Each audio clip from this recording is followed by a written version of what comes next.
Hi everyone, ಎಲ್ಲರಿಗೂ ಜ್ಞಾನ Prakash coaching class YouTube ಚಾನಲ್ಗೆ ಸ್ವಾಗತ. ನಾವು ಇವತ್ತು ಈ ವಿಡಿಯೋದಲ್ಲಿ ಇತಿಹಾಸ ಸಾಮಾನ್ಯ ಜ್ಞಾನ ಪ್ರಶ್ನೋತ್ತರಗಳನ್ನ ಚರ್ಚೆ ಮಾಡ್ತಾ ಹೋಗೋಣ. ಈ ಎಲ್ಲಾ ಪ್ರಶ್ನೋತ್ತರಗಳು ಯಾರೆಲ್ಲ ಹಲವಾರು ಸ್ಪರ್ಧೆಗಳಿಗೆ ತಯಾರಿಯನ್ನ ಮಾಡ್ಕೊಳ್ತಾ ಇದ್ದೀರಲ್ಲ, ಎಲ್ಲರೂ ಕೂಡ ತುಂಬಾ ಉಪಯುಕ್ತವಾಗಿದ್ದಂತಹ ಪ್ರಶ್ನೆಗಳಾಗಿದ್ದು, ತಾವೆಲ್ಲರೂ ನಮ್ಮ ವಿಡಿಯೋನ ಲೈಕ್ ಮಾಡಬೇಕು ಹಾಗೂ ಯಾರೆಲ್ಲ ಹೊಸದಾಗಿದ್ದೀರಲ್ಲ ನಮ್ಮ ಚಾನಲ್ಗೆ ಸಬ್ಸ್ಕ್ರೈಬ್ ಮಾಡ್ಬೇಕಂತ ನಮ್ಮಲ್ಲಿ ಕೋರ್ಕೊಳ್ತೇನೆ. ಮೊದಲೇ ಪ್ರಶ್ನೆನ ನೋಡೋಣ. ಈಜಿಪ್ಟ್ ನಾಗರಿಕತೆ ಯಾವ ನದಿಯ ತೀರದಲ್ಲಿ ಹುಟ್ಟಿಕೊಂಡಿತ್ತು ಎಂಬ ಪ್ರಶ್ನೆ ಇದೆ. ಉತ್ತರ ನೈಲ್ ನದಿ. ಪ್ರಾಗೈತಿಹಾಸಿಕ ಕಾಲದ ಮಾನವರು ನದಿ ತೀರದಲ್ಲಿ ವಾಸಿಸುತ್ತಿದ್ದರು. ಪರಿಣಾಮವಾಗಿ ಮುಂದೆ ನಾಗರಿಕತೆಗಳು ಕೂಡ ನದಿ ತೀರಗಳಲ್ಲಿ ಏಳಿಗೆಗೆ ಬಂದವು. ಹೀಗೆ ನದಿ ತೀರಗಳು ಪ್ರಾಚೀನ ನಾಗರಿಕತೆಯ ತೊಟ್ಟಿಲುಗಳಾದವು. ನೈಲ್ ನದಿಯ ತೀರದಲ್ಲಿ ಈಜಿಪ್ಟ್ ನಾಗರಿಕತೆ ಹುಟ್ಟಿಕೊಂಡಿತು ಅಂತ ಇಲ್ಲಿ ಹೇಳಬಹುದು. ಎರಡನೇ ಪ್ರಶ್ನೆ ನೋಡೋಣ. ಚೀನಾ ಮತ್ತು ರೋಮ್ ನಡುವಿನ ವ್ಯಾಪಾರ ಮಾರ್ಗವು ಏನೆಂದು ಪ್ರಸಿದ್ಧಿಯನ್ನ ಪಡೆದಿತ್ತು ಎಂಬ ಪ್ರಶ್ನೆ ಇದೆ. ಉತ್ತರ ರೇಷ್ಮೆ ಮಾರ್ಗ ಅಂತ ಪ್ರಸಿದ್ಧಿಯನ್ನ ಪಡೆದಿತ್ತು. ಹಾನ್ ವಂಶದ ಆಳ್ವಿಕೆಯ ಕಾಲದಲ್ಲಿ ವಿಶಾಲ ಚೀನಾ ಸಾಮ್ರಾಜ್ಯ ಸ್ಥಾಪನೆಗೊಂಡಿತ್ತು. ವಿದೇಶಿ ವಾಣಿಜ್ಯ ವ್ಯಾಪಾರಕ್ಕೆ ಉತ್ತೇಜನವೂ ಕೂಡ ದೊರೆಯಿತು. ರೋಮನ್ ಸಾಮ್ರಾಜ್ಯದಲ್ಲಿ ಚೀನಾದ ರೇಷ್ಮೆಗೆ ಅಪಾರವಾದ ಒಂದು ಬೇಡಿಕೆ ಇತ್ತು. ಪರಿಣಾಮವಾಗಿಯೇ ಚೀನಾ ಮತ್ತು ರೋಮ್ ನಡುವಿನ ವ್ಯಾಪಾರ ಮಾರ್ಗ ರೇಷ್ಮೆ ಮಾರ್ಗ ಎಂದೇ ಪ್ರಸಿದ್ಧಿಯನ್ನ ಪಡೆದಿತ್ತು. ಮುಂದಿನ ಪ್ರಶ್ನೆ ನೋಡೋಣ. ವೈದ್ಯಶಾಸ್ತ್ರದ ಪಿತಾಮಹ ಯಾರು ಎಂಬ ಪ್ರಶ್ನೆ ಇದೆ. ಉತ್ತರ ಹಿಪ್ಪಾಕ್ರಟಿಸ್. ಗ್ರೀಕ್ ನಾಗರಿಕತೆಯು ವಾಸ್ತುಶಿಲ್ಪ, ಚಿತ್ರಗಾರಿಕೆ, ಗಣಿತ ಕ್ಷೇತ್ರಕ್ಕೆ ತನ್ನದೇ ಆದ ಹಲವಾರು ಕೊಡುಗೆಯನ್ನು ನೀಡಿದ್ದು, ವೈದ್ಯಶಾಸ್ತ್ರ ಪಿತಾಮಹ ಎಂದೇ ಪ್ರಸಿದ್ಧಿಯನ್ನು ಪಡೆದಂತಹ ಹಿಪ್ಪಾಕ್ರಟಿಸ್ ಗ್ರೀಕ್ ದೇಶಕ್ಕೆ ಸೇರಿದವರಾಗಿದ್ದಾರೆ. ಪ್ರಶ್ನೆ ನೋಡೋಣ. ಮೆಸೊಪೊಟೇಮಿಯನ್ನರು ಸಿಂಧೂ ನಾಗರಿಕತೆಯನ್ನ ಏನೆಂದು ಕರೆಯುತ್ತಿದ್ದರು ಎಂಬ ಪ್ರಶ್ನೆ ಇದೆ. ಉತ್ತರವನ್ನು ನೋಡೋಣ. ಮೆಲುಹಾ ಅಂತ ಹೇಳಿ ಅವರು ಮೆಸೊಪೊಟೇಮಿಯನ್ನರು ಸಿಂಧೂ ನಾಗರಿಕತೆಯನ್ನ ಕರೀತಾ ಇದ್ರು. ಮೆಸೊಪೊಟೇಮಿಯಾ ನಾಗರಿಕತೆ ಜನರು ಹರಪ್ಪ ನಾಗರಿಕತೆಯೊಂದಿಗೆ ವ್ಯಾಪಾರ ಸಂಪರ್ಕ ಹೊಂದಿದ್ರು. ಅವರು ಈ ನಾಗರಿಕತೆಯನ್ನ ಮೆಲುಹಾ ಎಂದು ಕರೆಯುತ್ತಿದ್ದರು ಎಂಬ ಉಲ್ಲೇಖವಿದೆ. ಇನ್ನು ಮುಂದಿನ ಪ್ರಶ್ನೆ. ಜಗತ್ತಿನಲ್ಲಿಯೇ ಮೊಟ್ಟ ಮೊದಲು ಕಾನೂನು ಸಂಹಿತೆ ಅಳವಡಿಸಿಕೊಂಡ ನಾಗರಿಕತೆ ಯಾವುದು ಎಂಬ ಪ್ರಶ್ನೆ ಇದೆ. ಉತ್ತರ ಮೆಸೊಪೊಟೇಮಿಯಾ ನಾಗರಿಕತೆ. ಮೆಸೊಪೊಟೇಮಿಯನ್ನರ ಹಮ್ಮುರಾಬಿಯು ಜಗತ್ತಿನಲ್ಲಿ ಮೊದಲ ಬಾರಿಗೆ ಕಾನೂನು ಸಂಹಿತೆ ಜಾರಿಗೆ ತಂದಂತವರಾಗಿದ್ದು, ಇವನು ಕಾನೂನುಗಳಲ್ಲಿ ಗುಲಾಮರ ಮೇಲಿನ ದೌರ್ಜನ್ಯವನ್ನ ನಿಷೇಧಿಸಿದ್ದನು. ಪ್ರಶ್ನೆ ನೋಡೋಣ. ಅಶೋಕನ ಕಾಲದ ಪ್ರಮುಖ ನಗರ ಕೇಂದ್ರಗಳಾವವು ಎಂಬ ಪ್ರಶ್ನೆ ಇದೆ. ಉತ್ತರ ನೋಡೋಣ. ಪಾಟಲಿಪುತ್ರ, ತಕ್ಷಶಿಲಾ, ಉಜ್ಜಯಿನಿ, ಕಳಿಂಗ ಹಾಗೂ ಸುವರ್ಣಗಿರಿ ಎಂಬ ಈ ಒಂದು ಪ್ರಮುಖ ನಗರ ಕೇಂದ್ರಗಳಾಗಿದ್ದವು. ಪಾಟಲಿಪುತ್ರ ಮೌರ್ಯರ ರಾಜಧಾನಿಯಾಗಿತ್ತು. ತನ್ನದೇ ಆದಂತಹ ಹಲವು ವಿಶೇಷತೆಗಳಿಂದ ಕೂಡಿದ ಒಂದು ಪ್ರದೇಶವಾಗಿದೆ. ಜೊತೆಗೆ ತಕ್ಷಶಿಲೆಯು ವಾಯುವ್ಯ ಭಾರತದ ದ್ವಾರವಾಗಿತ್ತು. ಇನ್ನು ಉಜ್ಜಯಿನಿಯು ಉತ್ತರದಿಂದ ದಕ್ಷಿಣ ವ್ಯಾಪಾರ ಮಾರ್ಗವಾಗಿತ್ತು. ಕಳಿಂಗವು ಗಂಗಾ ನದಿ ಮಾರ್ಗವಾಗಿ ಸಮುದ್ರಕ್ಕಿದ್ದ ಮಹಾದ್ವಾರವೆಂದೇ ಪ್ರಸಿದ್ಧಿಯನ್ನ ಇಲ್ಲಿ ಪಡೆದಿತ್ತು. ಇನ್ನು ಸುವರ್ಣಗಿರಿಯು ದಕ್ಕನ್ ಹೃದಯದ ಭಾಗವಾಗಿದ್ದು, ಪ್ರಸ್ತುತ ಈ ಸ್ಥಳ ಕರ್ನಾಟಕದಲ್ಲಿದೆ. ಎಲ್ಲಾ ಪ್ರಮುಖ ನಗರಗಳು ಕೂಡ ಪರಸ್ಪರ ವ್ಯಾಪಾರ ಮಾರ್ಗಗಳು ಆಗಿದ್ವು ಅಶೋಕನ ಕಾಲದಲ್ಲಿ. ಮುಂದಿನ ಪ್ರಶ್ನೆ ನೋಡೋಣ. ಅಶೋಕನ ಅನೇಕ ಶಾಸನಗಳು ಯಾವ ಭಾಷೆಯಲ್ಲಿವೆ ಎಂಬ ಪ್ರಶ್ನೆ ಇದೆ. ಉತ್ತರವನ್ನು ನೋಡೋಣ. ಪ್ರಾಕೃತ ಭಾಷೆ. ಅಶೋಕನ ಅನೇಕ ಶಾಸನಗಳು ಪ್ರಾಕೃತ ಭಾಷೆಯಲ್ಲಿದ್ದು ಬ್ರಾಹ್ಮಿ ಲಿಪಿಯಲ್ಲಿವೆ. ಒಟ್ಟು 14 ಶಾಸನಗಳು ಕರ್ನಾಟಕದಲ್ಲಿ ಪತ್ತೆಯಾಗಿದ್ದು, ಕಲಬುರ್ಗಿಯ ಒಂದು ಸನ್ನತಿಯಲ್ಲಿ ದೊರೆತಿರ್ತಕ್ಕಂತಹ ಶಾಸನ ಅತಿ ದೊಡ್ಡ ಶಾಸನವಾಗಿದೆ.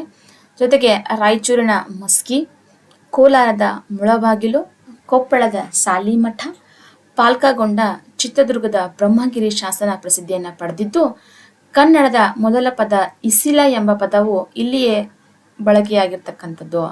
ಬಳ್ಳಾರಿಯ ಉದಯಗೋಳಂ ಮತ್ತು ನಿಟ್ಟೂರು ಶಾಸನಗಳು ಕೂಡ ಕರ್ನಾಟಕದಲ್ಲಿ ದೊರೆತಿರ್ತಕ್ಕಂತಹ ಶಾಸನಗಳಾಗಿವೆ. ಇನ್ನ ನೆಕ್ಸ್ಟ್ ಪ್ರಶ್ನೆ ಇದೆ, ಅಶೋಕನ ಶಾಸನಗಳ ಲಿಪಿ ಯಾವುದು ಎಂಬ ಪ್ರಶ್ನೆ ಇದೆ. ಉತ್ತರ ಬ್ರಾಹ್ಮಿ ಲಿಪಿ. ಅಶೋಕನ ಅನೇಕ ಶಾಸನಗಳು ಪ್ರಾಕೃತ ಭಾಷೆಯಲ್ಲಿದ್ದು ಈ ಶಾಸನಗಳ ಲಿಪಿಯು ಬ್ರಾಹ್ಮಿ ಲಿಪಿಯಲ್ಲಿ ಕಂಡು ಬಂದಿರತಕ್ಕಂಥದ್ದು. ಮುಂದಿನ ಪ್ರಶ್ನೆ ನೋಡೋಣ. ಗಾಂಧಾರ ಶಿಲ್ಪಕಲೆ ಯಾವ ಮನೆತನದಿಂದ ವಿಕಸಿತಗೊಂಡಿತು ಎಂಬ ಪ್ರಶ್ನೆ ಇದೆ. ಉತ್ತರವನ್ನು ನೋಡೋಣ. ಕುಶಾನ ಮನೆತನ. ಭಾರತೀಯ ಚರಿತ್ರೆ ಹಾಗೂ ಸಂಸ್ಕೃತಿಯ ಮೇಲೆ ಪ್ರಭಾವ ಬೀರಿದ ಮನೆತನದಲ್ಲಿ ಕುಶಾನರು ಪ್ರಮುಖರಾಗಿದ್ದು ಇವರು ಪರಿಚಯಿಸಿದ ವಾಸ್ತು ಶಿಲ್ಪಕಲೆಯು ಗಾಂಧಾರ ಶಿಲ್ಪಕಲೆ ಎಂದೇ ಪ್ರಸಿದ್ಧಿಯನ್ನ ಪಡೆದಿದೆ. ಪ್ರಶ್ನೆ ನೋಡೋಣ. ಕುಶಾನರು ಯಾವ ಸಂತತಿಗೆ ಸೇರಿದವರು ಎಂಬ ಪ್ರಶ್ನೆ ಇದೆ. ಉತ್ತರ ಯುಜಿ ಸಂತತಿ. ಕುಶಾನರು ಮೂಲ ಭಾರತೀಯರಾಗಿರದೆ ಮಧ್ಯ ಏಷ್ಯಾದಿಂದ ಭಾರತಕ್ಕೆ ವಲಸೆ ಬಂದ ಅಲೆಮಾರಿ ಜನಾಂಗದ ಮೂಲವನ್ನು ಹೊಂದಿದ್ದು ಯುಚಿ ಎಂಬ ಸಂತತಿಗೆ ಸೇರಿದವರಾಗಿದ್ದಾರೆ. ಪ್ರಶ್ನೆ ನೋಡೋಣ. ಕುಶಾನ ಮನೆತನದ ಸ್ಥಾಪಕ ಯಾರು ಎಂಬ ಪ್ರಶ್ನೆ ಇದೆ. ಉತ್ತರ ಕುಜಲ್ ಕಡ್ ಪೀಸಸ್.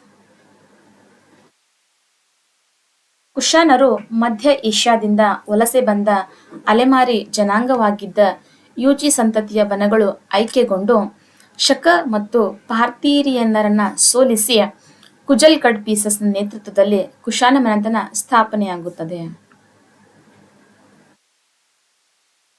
ಪ್ರಶ್ನೆ, ಕುಶಾನರ ಪ್ರಸಿದ್ಧ ಅರಸ ಕನಿಷ್ಕನ ರಾಜಧಾನಿ ಯಾವುದಾಗಿತ್ತು ಎಂಬ ಪ್ರಶ್ನೆ ಇದೆ. ಉತ್ತರ ಪುರುಷಪುರ. ಕುಶಾನರು ಕನಿಷ್ಕನ ಆಳ್ವಿಕೆಯ ವ್ಯಾಪ್ತಿಯು ದಕ್ಷಿಣದ ಸಾಂಚಿ ಹಾಗೂ ಪೂರ್ವದ ಬನಾರಸಿನವರೆಗೆ ಹರಡಿತ್ತು.